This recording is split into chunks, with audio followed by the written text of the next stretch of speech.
जय हिंद। कैसे हैं आप लोग? बढ़िया, वेरी गुड।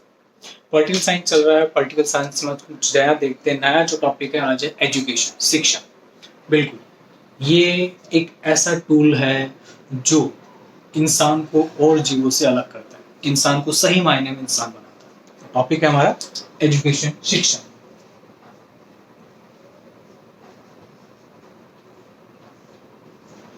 सबसे पहले बात करते हैं कि क्या संविधान में इसका कहाँ कहाँ उल्लेख किया गया और कैसे उल्लेख किया गया है।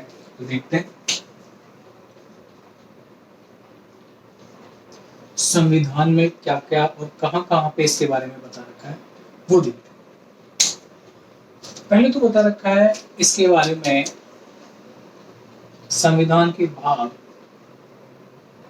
3। संविधान के जो भाग 3 है उसमें क्या बता रखा है कि 6 से 14 वर्ष तक के जो बच्चे हैं उनको निशुल्क शिक्षा प्रदान की जाएगी। ठीक है, तो क्या कहते हैं 6 से 14 वर्ष के बच्चों को निशुल्क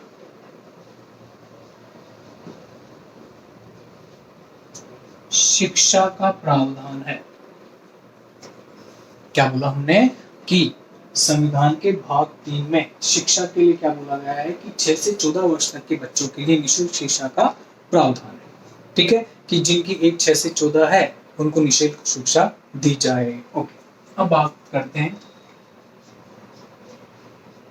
भाग 4 कि संविधान में भाग 4 में क्या डिस्कस किया गया है, एजुकेशन के बारे में क्या बता रखा है।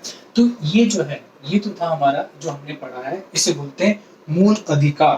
भाग 3 के अंदर तो क्या बता रखा है, इसको मूल अधिकार।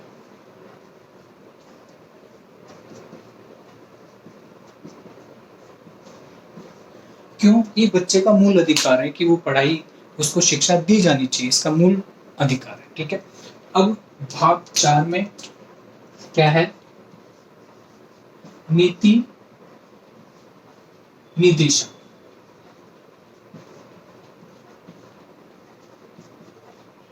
अब ये क्या है नीति निर्देशक, तो इसके अंदर बता रखा है हमें कि 6 से 14 वर्ष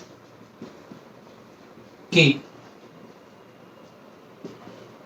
बच्चों की शिक्षा के लिए सरकार प्रयासरत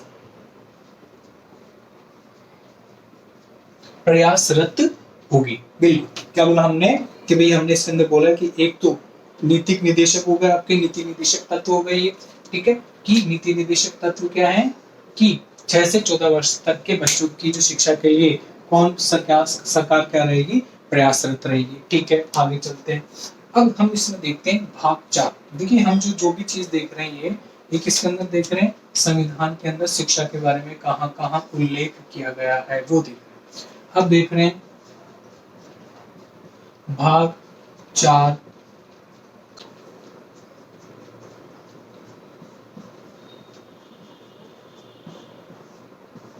मूल कर्तव्य किसका, कि जो बच्चे हैं 6 से 14 वर्ष से या जो भी बच्चे हैं, अभिभावक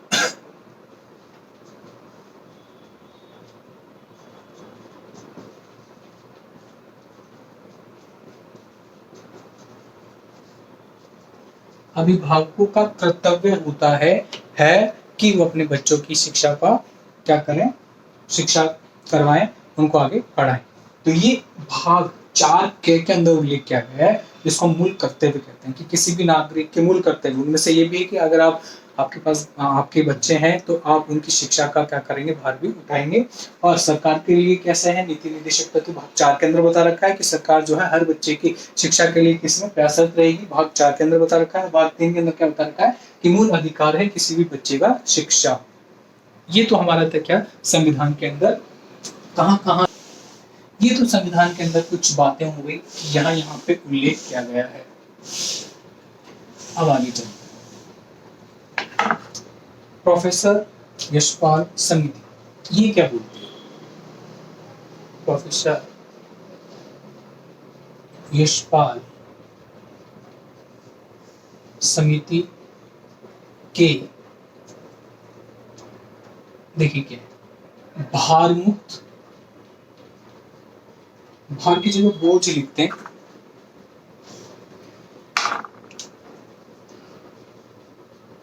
बोझ मुक्त व्यवहारिक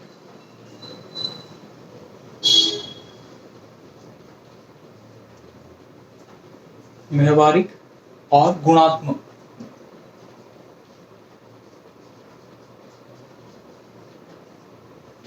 क्या बोला कि 3 शब्द हैं, कौन कौन से?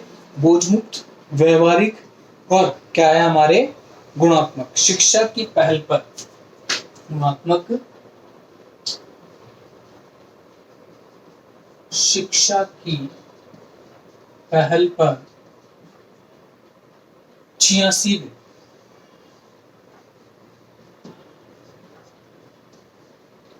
संविधान संशोधन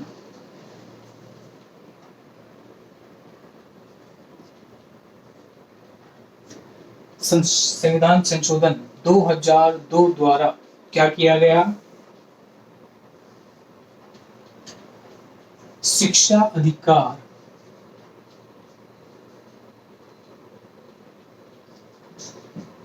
शिक्षा अधिकार अधिनियम, ये जोड़ा गया। अभी वैधानिक हो चुका है पूरी तरह से। किसकी समिति, किस समिति ने प्रयास किया, किसके अनुशंसा पर? प्रोफेसर यशपाल समिति की बोझ मुक्त व्यवहारिक और गुणात्मक शिक्षा की पहल पर 86वें संविधान संशोधन। ये देखिए अपने आप में, जहां मैंने ग्रीन से बॉक्स बनाया, ये अपने आप में क्वेश्चन है क्या कि कौन सी समिति थी, ये कौन सा संविधान संशोधन था, ये कब था? 2002 में। अब ये आया 2009 में। लेकिन ये लागू कब हुआ? लागू होने वाली डेट कौन सी थी? 1 अप्रैल 2010। 1 अप्रैल 2010। तो क्या क्या क्वेश्चन हो गए? क्वेश्चन ये हो गया कि अभी आर्टिकल जो है कौन कौन सा आर्टिकल है, इसमें कौन कौन से आर्टिकल आते हैं वो भी देख लीजिए आप। इसमें जो आर्टिकल्स आते हैं हमारे, वो होते हैं आर्टिकल 21A और आर्टिकल 51A11। ठीक है, ये दोनों के दोनों जो हैं इसमें आते हैं शिक्षा, अगर शिक्षा से जुड़े हुए हैं, अगर मूल अधिकार जो है उसके अंदर आता है 21A आर्टिकल। भाई मूल अधिकार किसमें आता है? बच्चों की शिक्षा का, तो क्या बोलेंगे? 21A के अंदर। और अगर आपसे पूछे कि मूल कर्तव्य, तो किसमें आएगा? 51A11 के अंदर। ठीक है, तो शिक्षा अधिकार अधिनियम जुड़ा गया कौन से संविधान संशोधन में? 86वें संविधान संशोधन के अंदर। और कब लागू हुआ था ये? 1 अप्रैल 2010 को। तो ये तो सारी क्या चीज कि संविधान में शिक्षा के बारे में कहाँ कहाँ प्रावधान दे रखा है, कि अगर आपसे कोई पूछे कि बच्चा क्यों पढ़ेगा, क्यों पढ़ा रहे हो, क्या जरूरत है? अरे उसका अधिकार है, मौलिक अधिकार है, संविधान में दे रखा है। अगर ऐसा नहीं करता कोई, तो ये वो बिल्कुल कानूनी क्या अपराध एक तरह से। ठीक, आज हमने ये देखा इसके बारे में।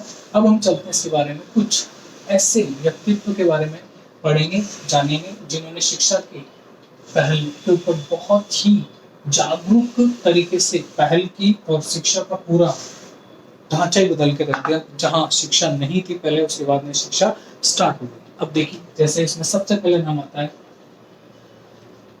कालीबाई का।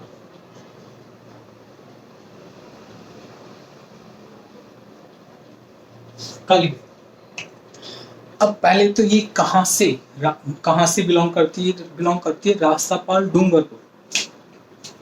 क्या स्थान अगर आप कहें तो क्या हो जाएगा? रास्तापाल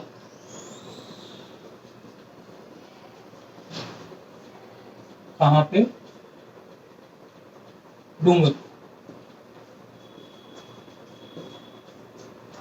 ठीक, यहाँ से बिलोंग करते। अब इन्होंने ऐसा क्या किया था, इन्होंने क्या किया था, खाट आंदोलन किया था। कौन सा आंदोलन किया था? खाट आंदोलन।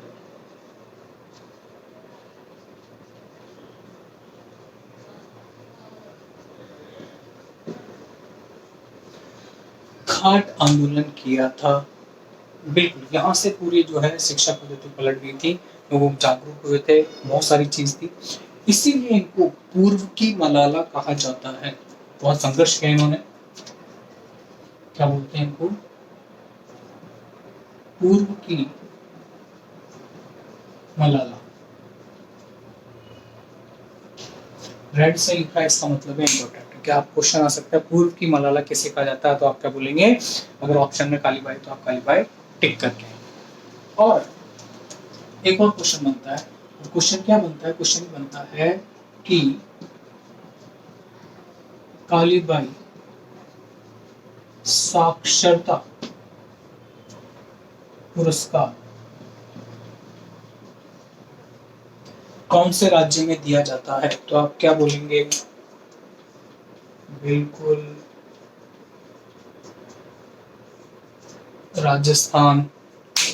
समझ आ गया क्या बोला हमने? कालीबाई जो है वो रास्तापाल डूंगरपुर से क्या रखते हैं, इनका संबंध है। और खाट आंदोलन इन्होंने किया था। इन्हें पूर्व की मलाला भी कहा जाता है। और कालीबाई साक्षरता पुरस्कार कौन से राज्य में दिया जाता है? राजस्थान। हर एक लाइन अपने आप में क्वेश्चन है, ध्यान रखेंगे। नेक्स्ट पर्सनैलिटी जो हम ले रहे हैं, जो ऐतिहासिक जिन्होंने परिवर्तन की, उनमें अगला नाम जो है वो क्या है? वो है रत्ना शास्त्री।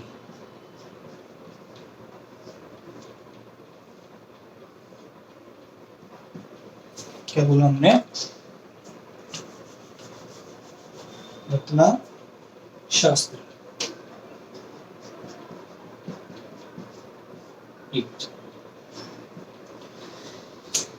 इनका भी अपने आप में बहुत इंपॉर्टेंट रोल है।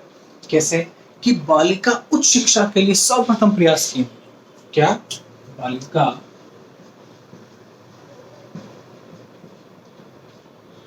उच्च शिक्षा के लिए सर्वप्रथम प्रयास किए।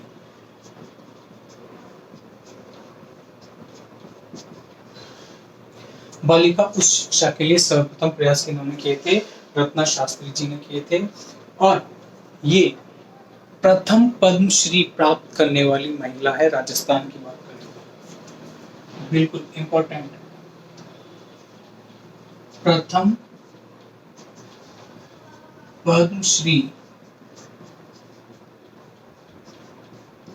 प्राप्त करने वाली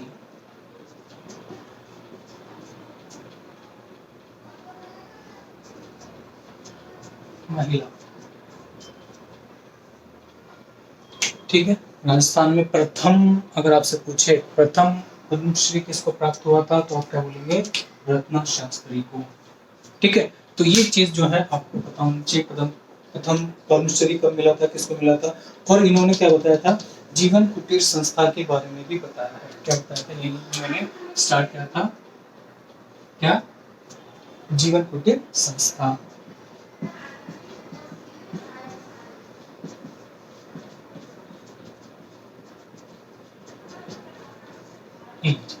और ये जो है वनस्थली विद्यापीठ जो है, जो निवाई टॉप के अंदर, वो इसके अंतर्गत आते हैं। पंचमुखी संस्था है।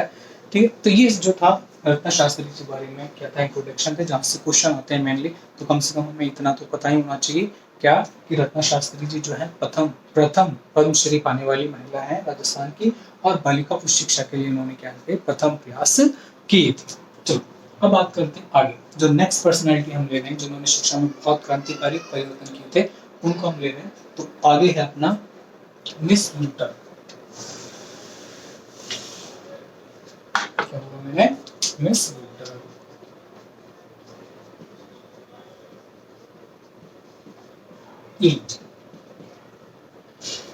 अब ये क्या है कि ये जो है प्रथम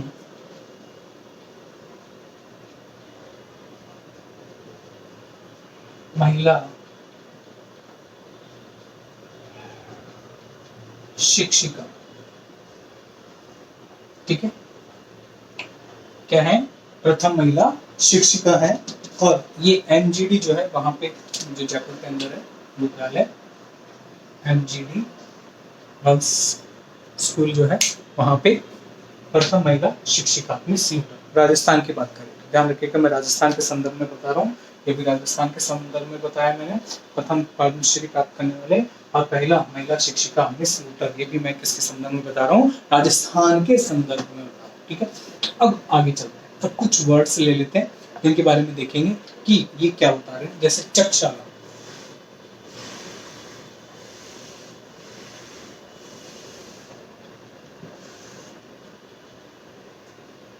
क्या बोला मैंने, चटशाला।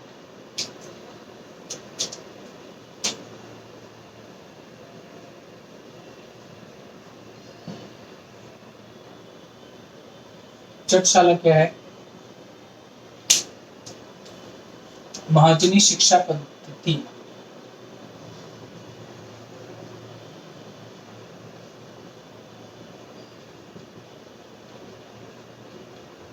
महाजनी शिक्षा प्रणाली की पाठशाला है, ठीक है। महाजनी शिक्षा आपके क्या है, पद्धति की, शिक्षा पद्धति की पाठशाला, चटशाला पाठशाला एक जैसी हुई, ठीक है। तो ये हमें पता होना चाहिए, आरएस में क्वेश्चन आया हुआ है इसलिए मैंने बताया आपको। ये चटशाला क्या होती है, महाजनी शिक्षा पद्धति की पाठशालाएं होती हैं, जिन्हें हम क्या बोलते हैं, चटशाला कहते हैं, ठीक है। तो ये था, इससे पहले हमने विस्मृत देखा। और एक हमारा रह गया कोशाल, क्या बोलते हैं, एक वर्ड है कि कोशाल क्या होता है। कोशाल कई बार आया हुआ, ये कोशाल जो है आंगनबाड़ी जो होती है उसी के समान है, क्या बोल लिखेंगे,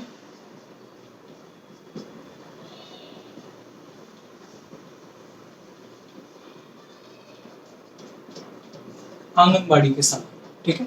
तो पोशाल, चटशाला, मिस यूटर का संबंध किससे है, ठीक है, प्रथम महिला शिक्षिका थी ये, ठीक है। तो और भी कई सारी, जैसे कालीबाई के बारे में पढ़ा, रत्ना शास्त्री के बारे में हमने पढ़ा, तो ये सारी चीजें हैं जो हमें पता होनी चाहिए।